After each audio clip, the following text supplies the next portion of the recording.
intermittent fasting, Whole30, do you think that people can acquire good results without having to count calories? Yes, I do actually. That's a great question because the unit of energy as a calorie or kilocalorie is very important to understand. And I think that, for a lot of people, that the educational component of understanding nutrition needs to happen for them to grasp the concepts of nutrition to then apply it to their daily life. So really, and this for me personally, like I wish that they taught nutrition education in schools.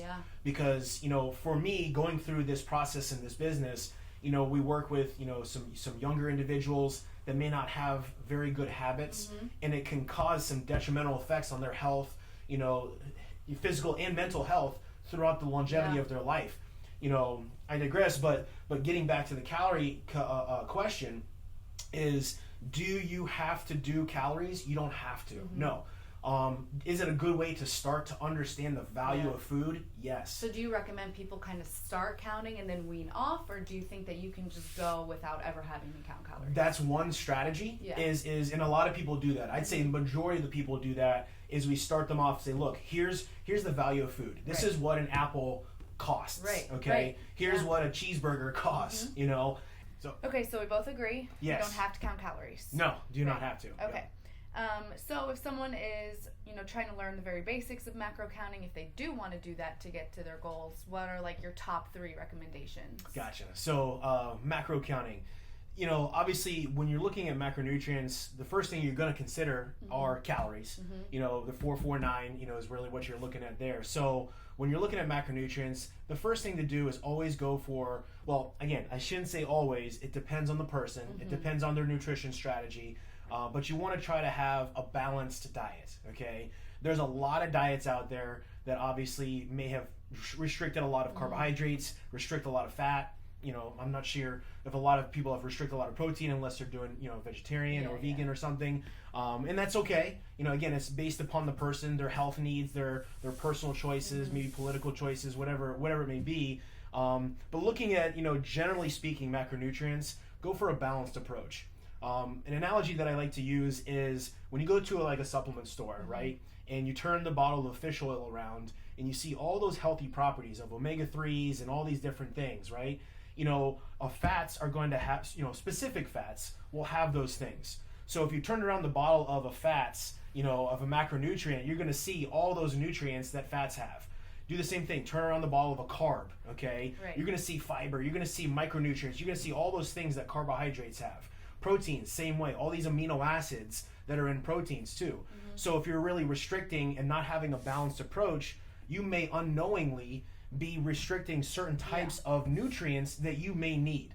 And really the best way to do that is to figure out, and that's why we have blood chemistry analysis, is to see, hey, what are you lacking? What do you need? Maybe, guess what? You need to go to a higher carbohydrate approach. And a lot of people, believe it or not, a lot of people, depending on their lifestyle, and especially because we work with a lot of fitness goers and athletes, is they need a higher amount of carbohydrates. And carbs are listed as, they're blacklisted. Don't eat carbs. Don't eat too many carbs. Yep. But so I'll even maybe add to that. Okay. Is there's so many macro calculators that people are trying to go to or whatever. But when we sat down, you literally with a pen and paper kind of tallied up the amount of calories I burn in an exercise class in a day, and then looked at what I was eating in a typical day and kind of looked at that and what I liked, and what you tell me if you do this with most people or whatever, you started me off lower than maybe I should have been at, because you shouldn't jump from under eating to the end goal, right? Yeah, no, absolutely. So one of the protocols that we have, especially when working with our dietitians too, is if, say for example, someone's used to, eating a specific low amount of calories, say that we find through our analysis that you need to be eating a significantly more amount of calories. Well, your stomach and your body is used to this smaller amount. So to be able to sustain maybe, getting up to that level, we need to take it in kind of like steps. And we like to call it a staircase approach, where you're kind of getting to a point, maybe you're increasing at another point, leveling off, increasing again, and taking it slow that way, instead of jumping, say, from, maybe you were doing 1,200 and jump to, 2,000. Right. That's going to be too much. Your body's not going to be able to handle that. It was good for me because all of a sudden, like, whatever we started with was good, and then all of a sudden I was like, that's not enough food. Yes. Yep. And then you'd be like, okay, we'll increase it here. And then 2 weeks later, it was like, I'm starving hungry. This isn't enough. Yep. So. Yeah, no, through the coaching process too, and hence, using the connected apps and connected health devices, we can look at your body stats. Obviously, we're coaching, you're texting me, we're calling, things like that. I'm asking how you're feeling. Like, Chris, I'm hungry now. You need to get to a higher calorie rate.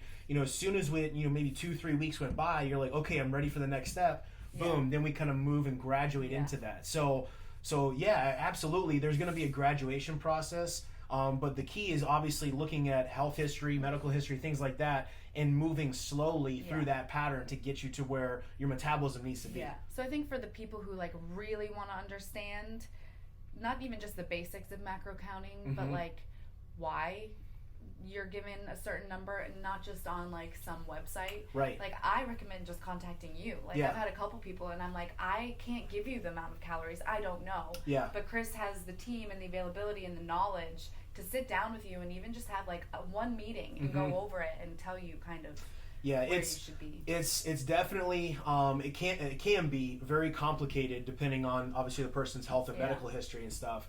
But with that being said, there are certain dietary reference intakes that we follow that have been proven that are very safe and effective for specific types of maybe body composition change, or performance enhancement.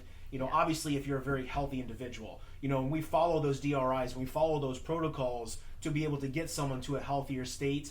And again, without, if they were not, it's not a guessing game. There's a process to this. Yes. Okay. We're gonna do one question, 2 parts. Okay. Yes or no answers. Okay. Breakfast, yes or no? Depends. I can't say that. Okay, depends. Depends. We'll maybe break that down a little bit. I can't say yes or no. So if yes, do you eat a lot or a little? Depends. I really can't say. Okay. It really depends. Like, tailored going back. person. It's tailored. It's really tailored. Right. Yeah. Okay. Yep. All right. Fair. So this one's kind of interesting, and I'm not going to read the entire question, but say someone is going on vacation with friends or family that don't typically have the best eating habits, and they're a little worried that they're going to like divulge into those habits. What is your tips or tricks? Man, okay. So if I have a few situations like this with certain clients, one of the coaching strategies is to understand, again, I'm always going to go back, understanding and educating yourself on the value of food. Right. So say, for example, it's a bunch of fried food, okay? You can still enjoy that if you're trying to, be polite to your host, whatever it may be, but maybe reduce your portion size. Yeah. So still have what they're serving if you don't want to be, rude or participate, polite. Reduce that portion size, and use that as a way of controlling yourself and controlling your health and controlling your calories by still participating with those events. But it is controlling. Like, you do have to say no. You have to say no. If you want to. You do, and that's really going to be up to that person or personal choice. Again, obviously going back to how our programs work and how everything works, we're going to be watching body stats and stuff. And I'm going to go back even further to the earlier part of this talk is, looking at your metabolic efficiency. If you have a faster metabolic rate and you've done the health and you've done the work in the beginning, that meal or that fried food is not going to affect you if you have a faster metabolic rate. Yep. If you haven't optimized your metabolism, that's going to affect you significantly more than if you did not. So in the big scheme of things, thinking about it as if it's a diet, whatever, no, this is a lifestyle that you're living to eat healthier and be healthier. Can you still indulge and have, good foods or fried foods or whatever? Chocolates. Yeah. No, absolutely. But you can. Yeah. But say, for example, somebody goes and blows it out one weekend, they gain 10 pounds. Well, someone, maybe in the same aspect has optimize their health and metabolism, maybe they only gain 2 or 3, and it's easier to get those 2 or 3 off than those 10. So yeah, I mean that's really what you're looking for is do the work so you can enjoy those things and snap back quicker. Yeah. Yep. Awesome. So I just want to thank you, because not only just for this and like getting to know the people that I've gotten to know like through social media and just life and everything, but like for working with me and helping me get here, because I've never felt better, I've never slept better, I got to go on vacation and not gain 10 pounds, and so it's just been like a really great experience for me working with you, and that's why like I just really want to share. It's kind of like when you're passionate about something, you want to share it with everyone that you know and love. Like that's just what I want to do, is share this with you, because you're so knowledgeable and passionate about it, and it shows, and it's been really great. Thank you. No, I appreciate it, and thank you for this opportunity to do this. And I mean, if anybody else is there and they need help, please let us know. We're here to help. We use a very personalized approach. And we're very sensitive to certain people too that have sensitive needs. So it's definitely like I said, it's a passion of mine. And thank you for all your support too. It's been great. They can go to your website, right? Yes, they go to our website. Then we can find all of our information. And just contact us, and we will get back to you, and we'll go from there. Cool. So cool. Awesome. Thank you very much. I appreciate it. Cut. Cut. It is cut. Okay. All right.